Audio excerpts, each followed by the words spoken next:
Hello friends, welcome to my channel ELS English Literature Studies with Kaur Harpreet. Today we will solve quiz 2. Quiz 2 is totally based on MCQs and in this topic is poets and poetry. In quiz 1 I have taken miscellaneous questions but today my questions are totally based on poets and their poetry. Right, so let us start with today's quiz. My first question is, name the English romantic poet who was most influenced by Spenser. Name the English romantic poet who was most influenced by Spenser, and the right answer is Keats. Keats is the English romantic poet who was most influenced by Spenser. Second question is, how many lines does the Spenserian stanza have? 6, 7, 8 or 9? There are total 9 lines in a Spenserian stanza. What is Spenserian stanza and about Spenser, all these topics are already discussed by me. Then question number 3 is, Arcadia by Sir Philip Sidney is a collection of tales, or is it a pastoral romance, or is it a critical essay or a poetic drama? Arcadia by Sir Philip Sidney is a dash. Answer is B, pastoral romance. Arcadia by Sir Philip Sidney is a pastoral romance, right? Sidney penned several major works of the Elizabethan era, including Astrophel and Stella, which is the first Elizabethan sonnet cycle, and Arcadia, a heroic prose romance, right? And Sidney was also known for his literary criticism known as the defense of poesy. So all these things are discussed by me. One video is totally dedicated to Sir Philip Sidney. You can watch that video also. Then my question number 4 is, the closed heroic couplet used by Pope is unique. The closed heroic couplet used by Pope is unique because it has 2 lines act as a stanza, or it makes use of an and stopped first line. Every line contains a caesura or all the above. So the right option is 4, means the closed heroic couplet used by Pope is unique because it contains all the 4 features. So the option is D. My fifth question is, among these, Philip Larkin, Ted Hughes, T.S. Eliot, W.H. Auden, who is the movement poet? Among this, who is the movement poet? Right answer is option A, Philip Larkin. Now what is movement poet? I have not discussed it yet, so let us discuss about it. Movement poet, before talking about them, it is a literary movement which was started by different authors, right? And these authors are considered as part of this movement as they have similar ideas about something, or we can say these movement poets can also recognized as a group of the like-minded English poets who have similar ideas, right? And it included poets like Philip Larkin, as option A is the right answer, then Kingsley, then Elizabeth, then Robert Conquest. All these are the movement poets, right? And the movement can be seen as an aggressive spectacle movement, which was a movement against the cosmopolitan elites of the 1930s and 1940s, right? Now what was the purpose of them? Their purpose was to redirect the course of English poetry away from the new romantic symbolist and imagistic poetry of William Butler, W.B. Yeats and Thomas, right? So the right answer, or the correct answer for option for question 5 is option A, Philip Larkin. Then my question number 6 is, Dryden wrote a poem to celebrate the return of Charles II. You have to name the poem here. Annus Mirabilis, Macfleckne, The Medal, or Astrea Redux. The right answer is option D. Dryden wrote a poem, Astrea Redux, to celebrate the return of Charles II. So the option is D, right? Then question number 7.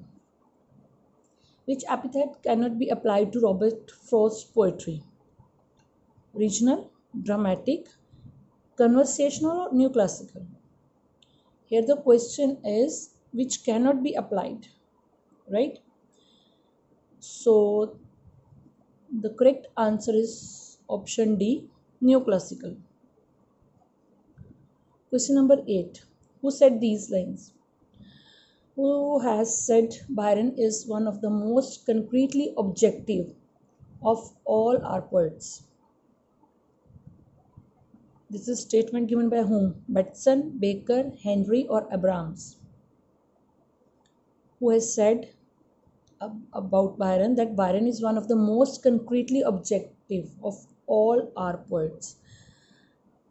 Right answer is option C, Henry M. Batenhouse.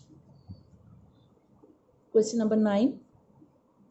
Who wrote these lines? Every feeling hath been shaken, pride which not a world could bow. Bows to thee, by thee forsaken, even me soul forsakes me now. These are the lines by Shelley, John Keats, Robert Southey, or Byron. So the right answer is option C, Byron, right? Question number 10. Who calls poetry the breadth and finer spirit of all knowledge? William Wordsworth, S.T. Coleridge, P.B. Shelley, or John Keats?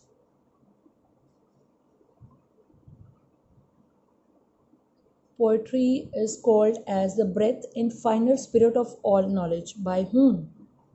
By William Wordsworth. Option A. Then question number 11. Pre-Raphaelite poetry is mainly concerned with narrative and style, narrative and nature, form and design, form and value. What is Pre-Raphaelite movement and Pre-Raphaelite poetry? Videos related to these topics are already available on my channel, right? So let's come to the question. Pre-Raphaelite poetry is mainly concerned with option C, form and design. Then question number 12. Who introduced the sonnet in England? Wyatt, Surrey, Petrarch, or Shakespeare?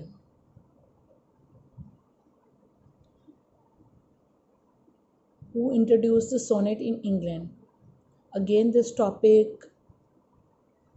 is touched by me. I have videos on sonnet, and those who are very regular on my channel, it is very easy for them to answer. That answer is option A, right? Then question number 13. Sorry, it's repetition. How many lines does a Spenserian stanza have? 9. Now question number 14. William Wordsworth wrote in London, in his poem London, Milton, thou shouldn't be living at this hour. Which figure of speech has been used? Epod, apostrophe, antistrophe, or strophe? Let me tell you that these 4 figures of speech are also discussed by me under in the playlist What is Poetry, right? These 4 figures of speech are already discussed in detail, so I will give only answer here. The answer is option D, strophe. Question number 15. Which of T.S. Eliot's poems is based on a musical pattern? The Wasteland, Ash Wednesday, The Rock, or 4 quartets? Right answer is option D, 4 quartets. This title 4 quartets connects to music, which we can see in Eliot's poems, preludes, then Rhapsody on a Windy Night, and a song for Simone, right? Some critics have suggested that there were various classical works that Eliot T.S. Eliot focused on while writing the pieces. What is the purpose of these quartets? Purpose was to have multiple themes that intertwined with each other, right? And T.S. Eliot focused on auditory imagination, right? So, friends, this is about today's quiz. I hope you will like the questions, and if you like it, please hit the like button, share and subscribe my channel, and if you're new on my channel, please hit the bell button so that you can get notifications for my upcoming videos. Thanks a lot for watching.